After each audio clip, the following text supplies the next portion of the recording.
My sister stole my spotlight, trapped her boyfriend to have the first grandchild, and now expects me to raise her baby because she can't cope. In order to take my attention and have the first kid, my sister tricked her partner into getting pregnant. Now that she can't handle being a mother, she wants me to raise the child. After 6 years of dating, my longtime partner, Dexter, 29, and I, 28, were married last year. We met at a college function through common acquaintances. I was seeking a degree in business administration, and Dexter was studying engineering. Since the moment we clicked, we have been inseparable. To put things in perspective, I've always been competitive with my younger sister, Arya, 24. She has attempted to do anything I did first or better since she was a young toddler. When I was 7 years old, 3-year-old Arya hurled fits until our parents enrolled her in ballet courses. Even though she had never been interested in sports, she suddenly became interested in basketball when I joined the school team in the 8th grade. She insisted on taking lessons and putting in extra practice time. When I started playing the piano at the age of 15, she did the same in order to surpass me at the yearly recital. This trend persisted throughout high school and college. While I received straight A's in my sophomore year, Arya studied tirelessly until she received straight A+s with additional credit. After I got accepted to State University on a partial scholarship, Arya put in endless effort to gain admission to an Ivy League university with a better scholarship. Our parents supported her actions, viewing Arya as their ideal kid while frequently ignoring my accomplishments. While I had to work part-time jobs to help pay for my tuition, they spent thousands on her Ivy League education. After learning about my relationship with Dexter on social media, Arya began dating his younger brother, Kenneth, 26, a few months later. Their connection appeared forced, and Kenneth was only in his senior year of high school.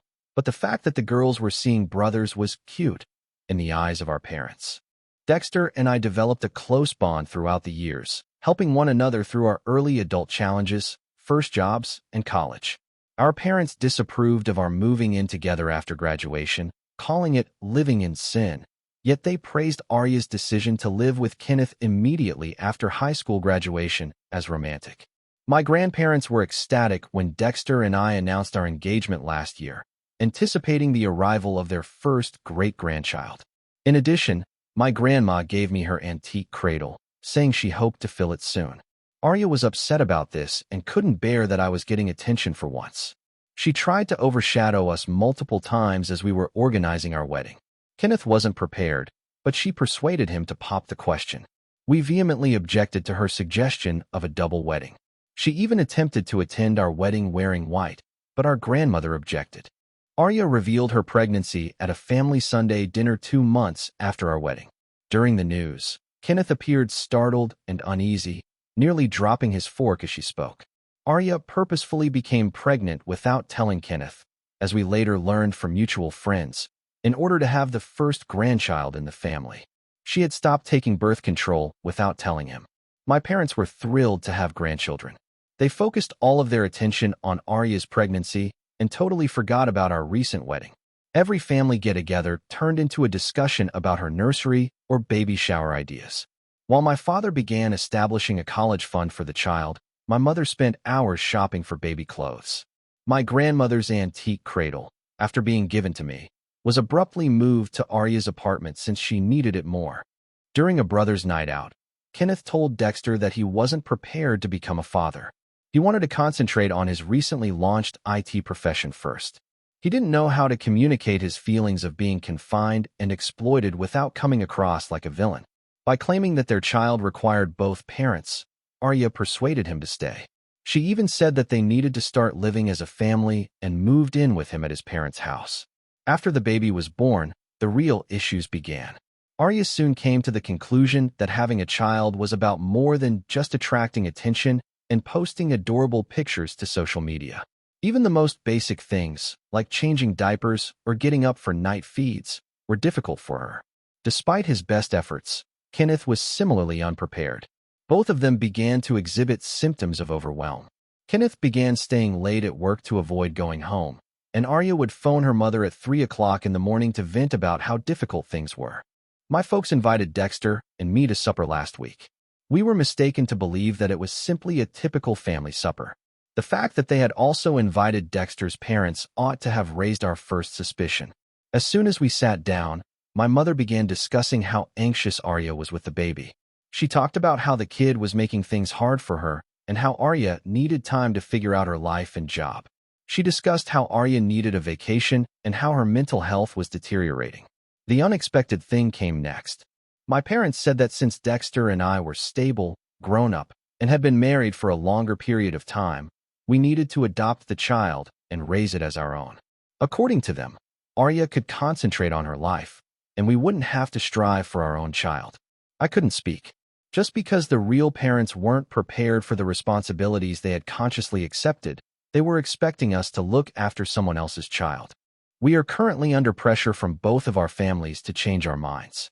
They constantly accuse us of being heartless for not assisting Arya when she is in need. But Dexter and I won't allow them to coerce us into accepting a duty that isn't ours. We never asked Arya to become pregnant, and we never asked her to utilize her pregnancy as a means of gaining attention. We're talking about a human being, not a car. You can't simply hand off your child because parenting proved to be more difficult than you anticipated. First update. Since my last post, things have become worse. My mother and Arya arrived at my place of employment yesterday during lunch. Somehow, they discovered my lunch routine at the marketing company where I work in the city. As I was making my way to my car to get lunch, they cornered me in the parking lot and made me listen to their suggestion. I could tell right away as they came up to me that this was no ordinary visit. Arya had black bags under her eyes and appeared to have not slept for days. She broke down in tears as she explained that she and Kenneth needed more time to work things out and that they weren't prepared for parenting. She insisted that parenthood was more difficult than she had anticipated and that she felt overwhelmed and confined. Then my mom told me about their new strategy. They proposed a 6-month trial period for Dexter and me to take the baby. They would come up with another plan if things didn't work out. They said this would ensure the infant was well cared for and give Arya and Kenneth time to organize their lives. In the parking lot, they even took a temporary custody agreement they had written out of their pocketbook. Arya went into a frenzy when I declined once again. She cried out that I was destroying her life and that I would help her if I truly loved her. She said that I was being bitter and self-centered by refusing, merely to punish her, as she created the scenario. Several of my coworkers who were also on their lunch break paused to gaze. My mom tried something different. She mentioned that I had always desired children and that perhaps this was God's will, that I should raise Arya's child rather than mine. This might be our chance to become parents, she remarked, adding that blessings might occasionally come in unexpected ways. Her statement made me furious for its arrogance. Prior to calling security, I instructed them both to depart. They arrived at our house with Kenneth's parents at approximately 7 p.m. that evening. It's clear that they organized this ambush in the hopes of applying pressure on us if they banded together. Fortunately, Dexter was at home. He adamantly urged them to go when they resumed their emotional manipulation. They said they wouldn't go unless we complied with their demands. As though he had nothing to do with the predicament, Kenneth's mother began to weep about how her son's life was being destroyed. My mother added that Arya needed help since she was experiencing postpartum depression. They utterly ignored the availability of real medical and psychiatric assistance, making it seem as though taking their child was the only way to assist her. Arya then revealed the shocking information. She had already purchased tickets to Europe with Kenneth. Regardless of our consent, they intended to leave the baby with us. She reasoned that we would be forced to care for the infant if they simply abandoned it. We had no choice but to step up because she had an entire plan in place. They would drop the kid off for babysitting and then head off for their trip. Her selfishness astounded me, and I told her right away that I would contact CPS if she left her child behind. I told them that it was illegal to abandon a child and that if they carried out their plan, I would not think twice about reporting them. They all felt shaken by this menace. My mother began pleading with us not to call the police, claiming that doing so would destroy Arya's life and future employment opportunities. Kenneth's parents came in, saying that if we agreed, they would raise Dexter's inheritance. They even offered to purchase us a new car and a larger house if we took the baby, but we refused. We threatened to call the police for trespassing if they didn't leave. They couldn't believe we wouldn't fall for their tricks, and their shocked expressions when they realized we were serious were almost humorous. Arya made one final attempt to guilt-trip me before she left. She reminded me of all the times I had expressed my desire to become a mother, how I had always cherished kids, and how this might be my only opportunity to become a mother. She also implied that I didn't truly want to be a mother because I had refused. I informed her that my desire to become a mother did not entail condoning her reckless actions. I told her that she was the one who made the decision to become pregnant without giving it much thought, and that she now had to face the repercussions of her choice. My mother cautioned us that we would come to regret our choice before they eventually went. She accused us of choosing to be unkind instead, saying that family should support family. Kenneth's father made it a point to reiterate that this would have an impact on our status in his will. Dexter and I sat down and talked for a while after they departed. We came to the conclusion that we had to take action to guard against ambushes in the future. We're considering installing security cameras in our house, and I've alerted the security at work to any possible undesirable guests. The entire affair has demonstrated to us the extent to which our family would go in order to impose their desires on us. They obviously don't respect our personal space or our freedom to choose. If they persist in their harassment, we may pursue legal action. Second update. I made the decision to speak with my grandfather following the ambush at our house and the parking lot incident. He has always been our family's sane voice, and I needed his viewpoint. Since my grandmother's bridge club normally meets on Wednesday afternoons, I waited until I was certain he would be by himself. I brought his favorite lemon cake from the local bakery when I paid him a visit at their home. He was reading the newspaper in his study when I got there, as he normally did after lunch. When he first saw me, he grinned, but as soon as he saw how upset I was, his face immediately became serious. I took a seat in the worn leather chair across from him, the same chair I had sat in as a kid when I came to see him after school. I told him everything right away, including Arya's willful pregnancy, her incapacity to cope with motherhood, and our parents' insistence that we accept her child. I described the ambush at work and how they threatened to leave the baby with us in an attempt to coerce us into accepting it. I could see his face shift from worry to rage as I talked. He already knew some of the narrative, but not the complete truth, which surprised me. He had heard an entirely different story from my parents. They claimed that Arya was upset when Dexter and I abruptly changed our minds about adopting the baby after first offering to do so. Arya was shown as the victim of our brutality, and we were portrayed as the bad guys who refused to assist family in need. When grandfather learned the truth, he became enraged. He found it incomprehensible that my mother, his own daughter, would attempt to make her elder daughter raise her younger daughter's child. Arya's intention to leave the kid with us and flee to Europe particularly infuriated him. He muttered that this wasn't how he and grandmother had brought up their kids as he continued to shake his head. Even though my grandmother was at her bridge club, he contacted her right away. This demonstrated how seriously he took the matter, as he rarely interferes with her social activities. He made me repeat everything to her when she got home 20 minutes later. Both of them were clearly distressed by the time I finished telling my story. This had gone too far, they both agreed. Grandfather claimed to have seen my parents continuously favor Arya throughout the years, but he had thought they would change their ways. He now understood that this mess was the result of parental partiality, which allowed Arya to act carelessly while expecting me to tidy up after her. Grandfather then made a surprising offer. Among his many holdings was a lovely property in a peaceful area approximately an hour's drive from our own residence. The current occupants had recently left the residence, which had been rented out for years. He said we needed to get away from this toxic circumstance and offered to give it to us. I tried to say no at first. It felt impossible to grasp that the house was worth at least $500,000. However, grandfather persisted. He claimed that he had intended to leave it to me in his will anyhow, and that granting it to us now would enable us to get out of this predicament. My grandma concurred with him. Creating physical distance is sometimes the only way to deal with toxic family dynamics, she said. When we were ready, the house would allow us to establish our own family without any influence from either set of parents, she added. The very next day, they had the documents prepared by their lawyer.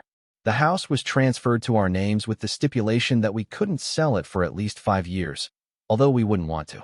According to our grandfather, this requirement was put in place to stop our parents from attempting to coerce us into selling it and handing over the proceeds. Dexter was in disbelief when I informed him about my grandparents' offer when I came home that night. Although he and my grandparents had always been friendly, this degree of assistance was surprising. We spoke about the offer and its implications for us all night long. Moving an hour away would result in longer commutes to work, but the calm and distance seemed worth it. We chose to accept the kind offer from my grandparents. Before we could move in, the house needed a few small repairs, but grandfather offered to pay for those as well. He declared his desire for us to start over, away from the manipulation and drama we had been enduring. Third update. We moved into the house my grandfather gave us 3 months ago. Our sanity has been greatly preserved by the distance. We changed our phone numbers as soon as we moved, limiting the new ones to my grandparents and a select group of reliable pals. In case someone tried to show up without permission, we also established a full security system with cameras. Our home has turned into a haven. The first month was devoted to repainting and personalizing it. I transformed a spare room into a library, something I've long desired, and Dexter turned another into his home office. We can plant and unwind in the spacious backyard, away from the chaos we left behind. Kenneth and Arya never visited Europe. They were forced to act as parents when they realized we were serious about calling CPS.